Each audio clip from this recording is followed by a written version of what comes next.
जो हर जालिम से टकराएगी वो आंधी बनाऊंगा, जो हर जालिम से टकराएगी वो आंधी बनाऊंगा, नए अंग्रेज आए हैं नया गांधी बनाऊंगा। आइए जनाब इमरान प्रतापगढ़ी साहब पूरे हिंदुस्तान के मकबूल रहनुमा पुरजोर तालियों में इस्तकबाल करें।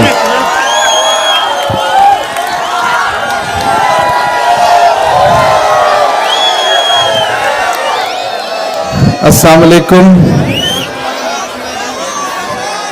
मालेगांव की तारीखी सरजमीन, यहां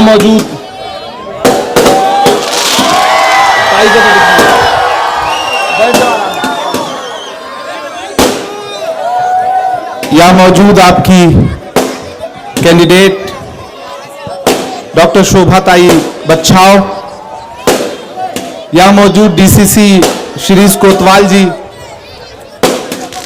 राजाराम पान गवाने जी, नासिक के अध्यक्ष आकाश शाजर जी, पूर्व मंत्री अनीस अहमद साहब, शेख हनीफ साहब, यहां मौजूद महाराष्ट्र मुंबई के प्रभारी अल्पसंख्यक विभाग के अहमद खान साहब, यहां मौजूद एनओबी जीनल गाला जी, अब्दुल रहमान रिजवी साहब और इस प्रोग्राम के रूह रवां एजाज बेग साहब।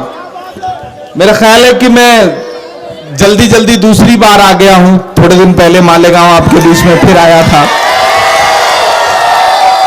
लेकिन पिछली मुलाकात कुछ अलग थी और आज की मुलाकात कुछ अलग है। माइक थोड़ा सा बेहतर कर दें अगर हो सके तो, माइक की आवाज थोड़ी बेहतर कर दें।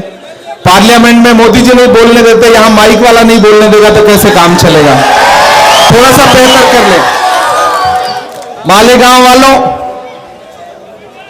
पिछली बार आया था तो आपसे पर्सनल मुलाकात करने आया था, लेकिन इस बार आपसे मिलने आया हूं तो उसका मकसद अलग है।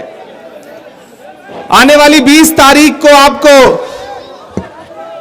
ईवीएम बूथ पर जाना है और हिंदुस्तान के मुस्तकबिल का फैसला करना है, धुले के मुस्तकबिल का फैसला करना है। मैं हिंदुस्तान के अलग अलग शहरों से होता हुआ आपके बीच में आया हूं। कल बंगाल में था, बंगाल से सीधे मुंबई लैंड किया और फिर यहां आया हूं। उधर जो लोग मुझे स्क्रीन पर देख रहे हैं उनसे गुजारिश है कि अगर वहां से कम नजर आ रहा हो तो आप सीधे आगे भी आ सकते हैं, ज्यादा बेहतर रहेगा। स्क्रीन चूंकि 3-3 कर दिया है तो बड़ा डाइवर्ट सा कर दिया है इन्होंने। जो थोड़ा 20-25 मिनट का वक्त बचा है, मैं कोशिश करूंगा कि आपसे थोड़ी गुफ्तगू करूं और थोड़ी शायरी भी सुनाऊं, दोनों काम करूं। लेकिन पहले गुफ्तगू करूंगा।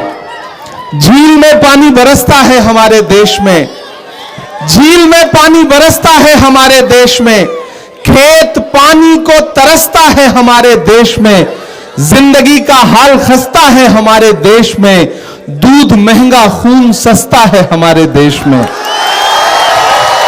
मालेगांव वालों, मालेगांव से उठी हुई आवाज पूरे हिंदुस्तान में एक असर रखती है। अगर आपको लगता है कि इलेक्शन सिर्फ पार्लियामेंट के मेंबर चुनने का इलेक्शन है तो नहीं, आप गलतफहमी के शिकार हैं। यह इलेक्शन दो विचारधाराओं के बीच में है, दो जहनियत के बीच में है। एक तरफ वो ताकतें खड़ी हैं जो ये कह रही हैं कि हमें मैंडेट दो, हमें बहुमत दो, क्योंकि हमें हिंदुस्तान का आईन बदलना है।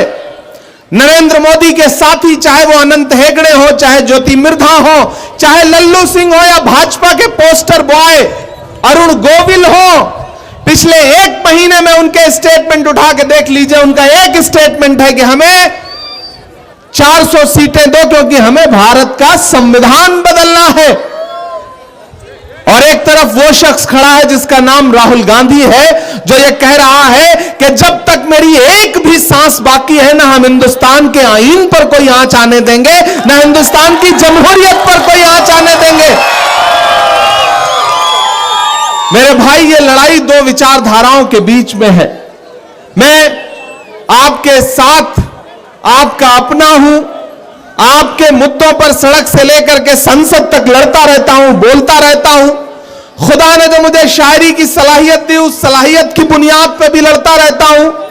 और आपकी दुआओं ने, आपने किन्हीं लम्हों पे मुसल्लों में बैठ के मेरे लिए अगर कोई मासूम सी दुआ की तो शायद वो कबूल हुई।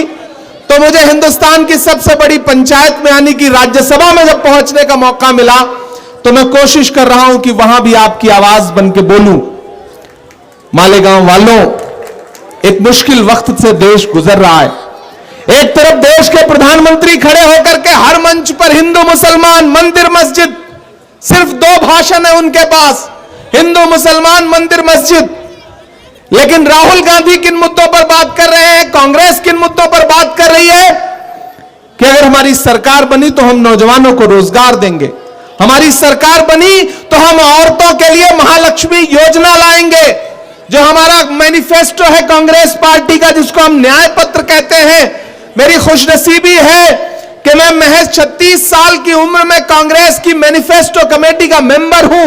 वो जो मैनिफेस्टो बना है उसमें मैंने आपकी नुमाइंदगी की है, आपकी तरफ से आपकी वकालत की है उस मैनिफेस्टो को बनाने में। जिस मैनिफेस्टो में पी चिदंबरम है, शशि थरूर है, जयराम रमेश है, वहां पर इमरान प्रतापगढ़ी आपकी नुमाइंदगी कर रहा है। और वहां जो लिखा गया है उसके लिखने में, उसके कहने में इमरान प्रतापगढ़ी का भी रोल है। मैंने बनाया है उस मैनिफेस्टो को। वो मैनिफेस्टो हिंदू मुस्लिम की बात नहीं करता, वो कहता है कि अगर कांग्रेस पार्टी की सरकार बनी, सेंटर में इंडिया अलायंस की सरकार बनी, तो हर गरीब परिवार की औरत को सालाना 1 लाख रुपया मिलेगा। तो मैं मालेगांव की अपनी माओ बहनों से कहना चाहता हूं कि अगर इंडिया अलायंस की सरकार बन गई, आपने शोभा ताई को मेंबर ऑफ पार्लियामेंट बना करके लोकसभा में पहुंचा दिया, तो सरकार बनने पर मुझे लगता है कि हिंदुस्तान के जिस शहर का सबसे बड़ा फायदा होगा वो यकीनन मालेगांव शहर होगा। ये मुझे पूरा एतबार है। और एक चीज जान लो मेरे भाई मालेगांव वालों, अभी मैंने सुना धुले में गृह मंत्री जी आए थे, अमित शाह साहब। हो सकता है 1-2 दिन में प्रधानमंत्री जी भी आए, आसपास आएंगे ही।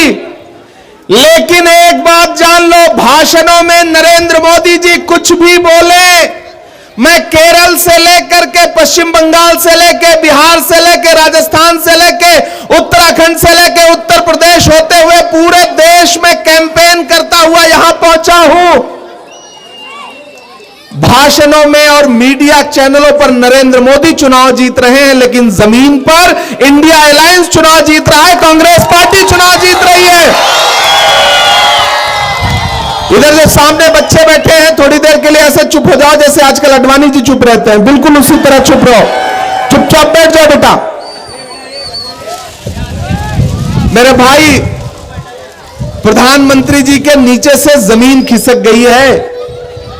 ये जो 4 फेज के इलेक्शन आज हुए हैं ना, 4था फेज आज हुआ है, आप यकीन जानो कि उनके पैर के नीचे से जमीन खिसक गई है। हालत यह हो गई है कि जबान लड़खड़ा रही है। अगले 1-2 भाषण में हो सकता है किसी मंच पर वो रोने भी लगे। ये मेरी भविष्यवाणी नोट करना, ऐसा हो सकता है कि वो रोने लगे। लेकिन कितना भी करतब दिखा ले, हिंदुस्तान की आवाम ने एक जहन बना लिया है कि इंडिया अलायंस की सरकार बनानी है। इसी वजह से प्राइम मिनिस्टर साहब बहुत परेशान हैं। 10 साल आवाम को परेशान करने वाली सरकार का मुखिया परेशान है, मैं देख के आ रहा हूं। अशोक साहिल का एक शेर है कि गमों की आंच में भी मुस्कुरा कर चलना पड़ता है। यह दुनिया है, यहां चेहरा सजा कर चलना पड़ता है। तुम्हारा कद मेरे कद से बहुत ऊंचा सही, लेकिन चढ़ाई पर कमर सबको झुका कर चलना पड़ता है। प्रधानमंत्री जी इन दिनों परेशान हैं और उनकी परेशानी जायज है। मैं तो मालेगांव वालों आज शोभा ताई के लिए आपके सामने दामन फैलाने के लिए आया हूं, लेकिन मुझे यहां आके पता चला उनका तो मायका है मालेगांव में।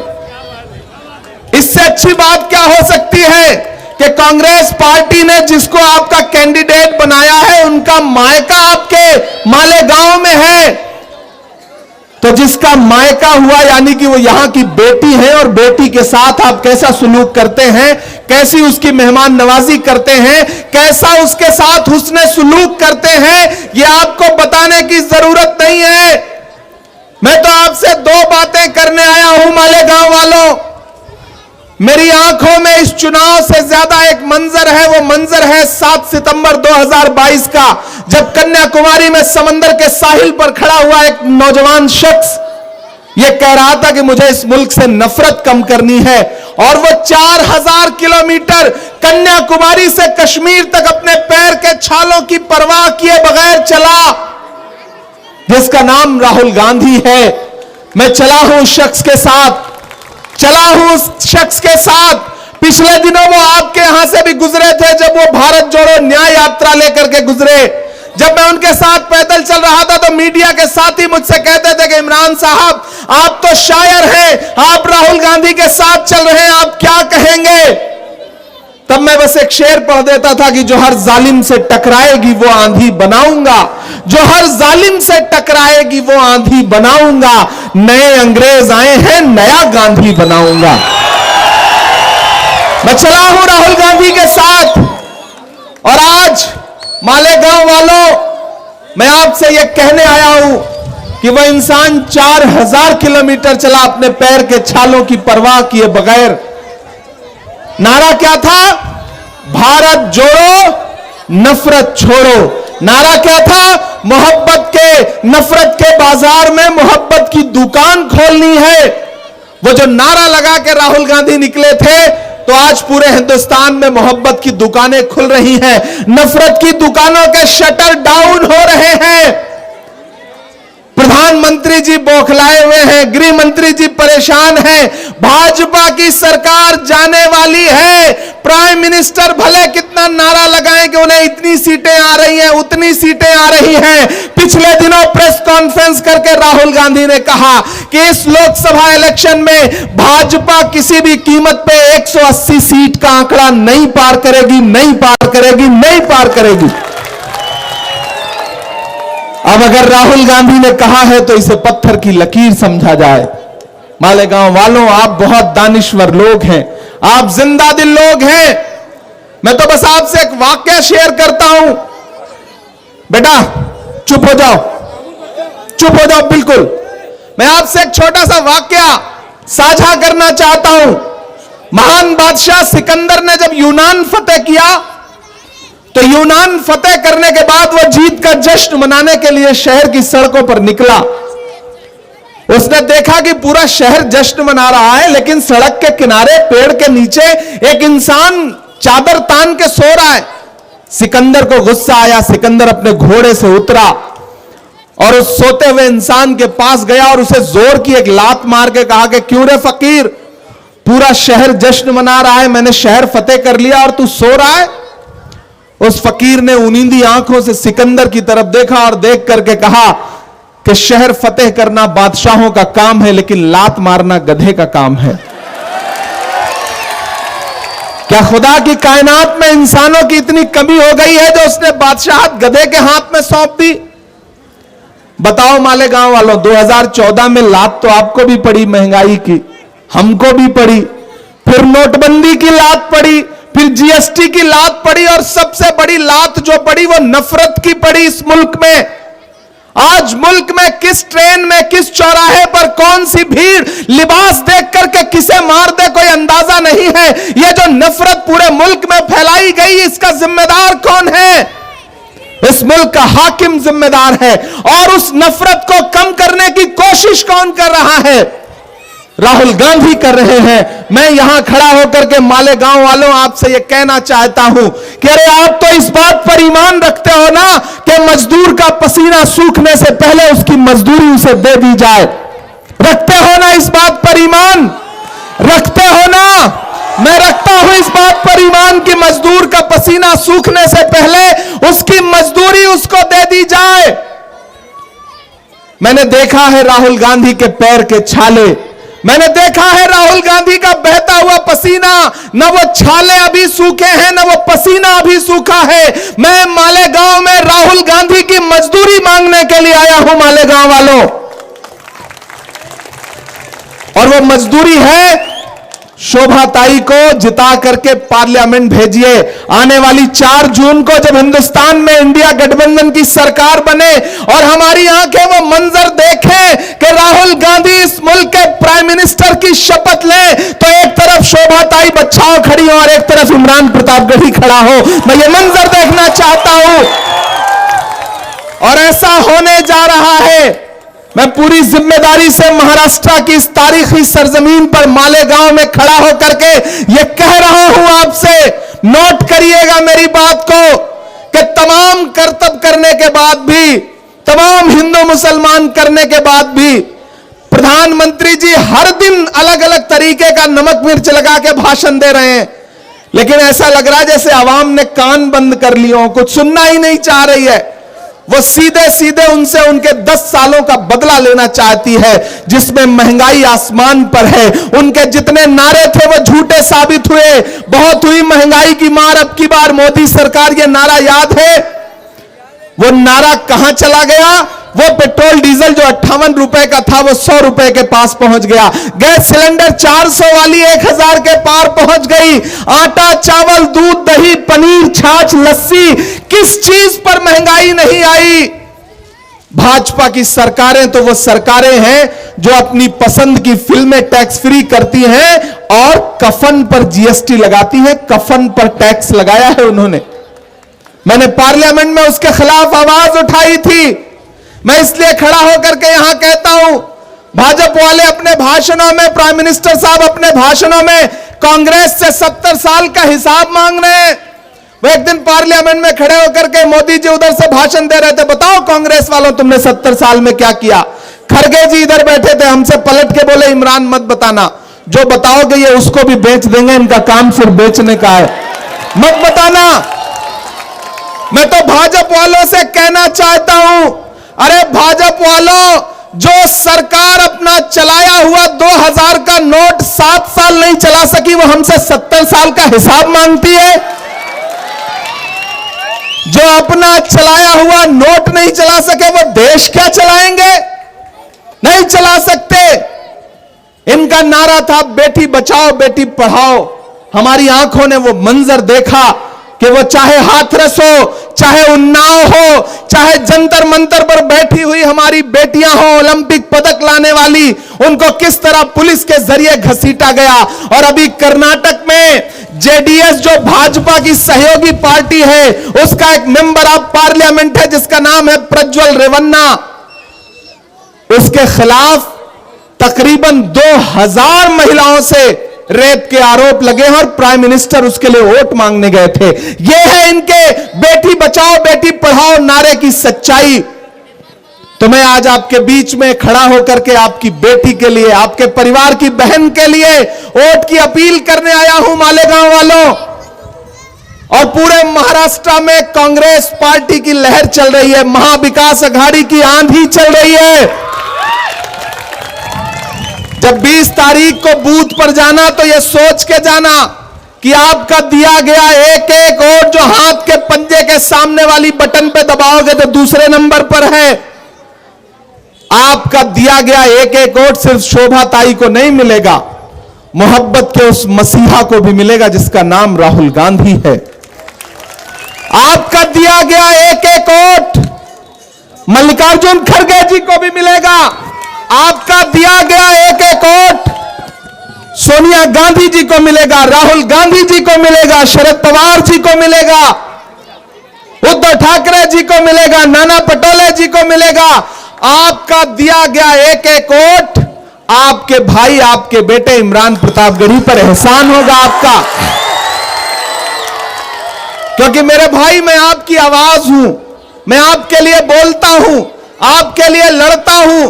और आपकी आवाज को राहुल गांधी जी ने, एक बात मेरी याद रखना, जिस वक्त में लोग आपकी परछाई से दामन बचा रहे हो, बहुत कड़वी बात कह रहा हूं लेकिन इस बात को संजीदगी से अपने जहन में उतारना, जिस वक्त में इस मुल्क की सरकारें, इस मुल्क की सियासत आपकी परछाई से दामन बचा रही हो, ऐसे वक्त में राहुल गांधी जी ने आपके इस भाई का हाथ पकड़ा और हाथ पकड़ के कहा कि जाओ देश की सबसे बड़ी संसद में बैठो, राज्यसभा में बैठो और अकलियतों के लिए आवाज उठाओ, बोलो उनके लिए।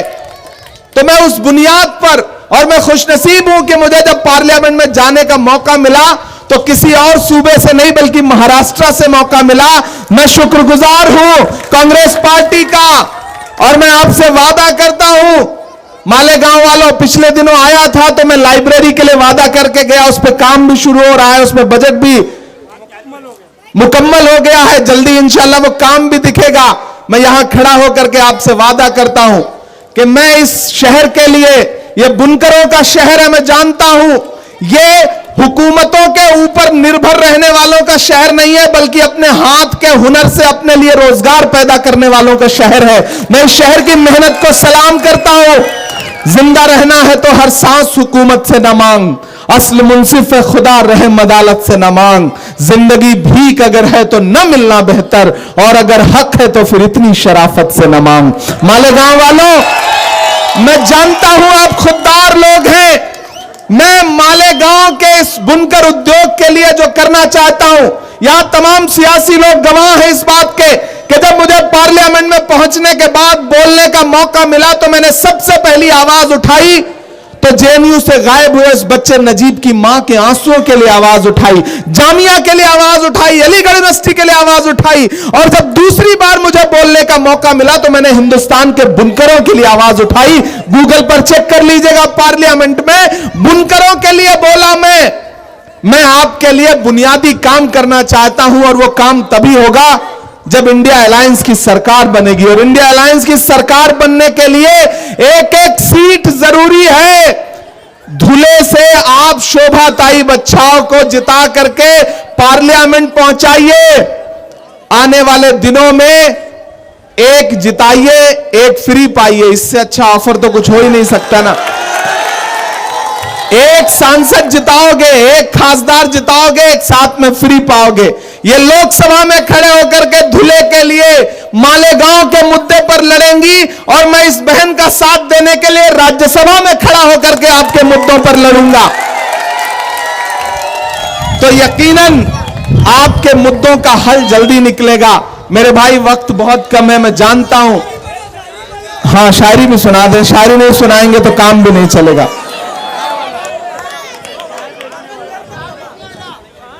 अच्छा, एक चाचा कह रहे हैं कि बटन देर तक दबाओ, सबको ये बात बता दीजिए। मैं तो ये चाहता हूं बटन इतनी जोर से दबाओ कि मैं दिल्ली में मौजूद रहूं तो मालेगांव की आवाज मुझको दिल्ली तक सुनाई पड़े। इतनी जोर से दबाओ, इतनी जोर से दबाओ। और मालेगांव वालों, इतनी बड़ी लीड इस असेंबली से दे दो कि लाख कोशिश करने के बाद भी इस लीड को कम ना कर पाए भाजपा की सरकार। ये जहन में रख लो, ये सोच बना करके 20 तारीख को जाओ, और जब बूथ पर पहुंचो तो बटन दबाओ और साथ में एक नारा लगाओ कि 20 मई भाजपा गई। 20 मई, लगाओ मेरे साथ नारा, 20 मई, 20 मई, और जोर से। यहां से उठी हुई आवाज तो दिल्ली तक जाती है यार। 20 मई, 20 मई, 20 मई। यह जहन बना करके घर से निकलिए कि आपका एक एक वोट हिंदुस्तान के आईन को बचाने के लिए जाएगा। वो आईन, वो संविधान जिसमें महात्मा गांधी, पंडित जवाहरलाल नेहरू, मौलाना आजाद के सपने शामिल हैं। वो संविधान जिसमें डॉक्टर बाबा साहब अंबेडकर के खून पसीने से लिखा हुआ संविधान बचाने की लड़ाई है। ये हम सबकी जिम्मेदारी है कि हम आईन बचाने के लिए घर से बाहर निकलेंगे और शोभाताई बच्चाओं को चुनाव जिता करके वापस लाएंगे। मैं आखिरी के जो 3 मिनट बचे हैं उसमें शायरी सुना देता हूं।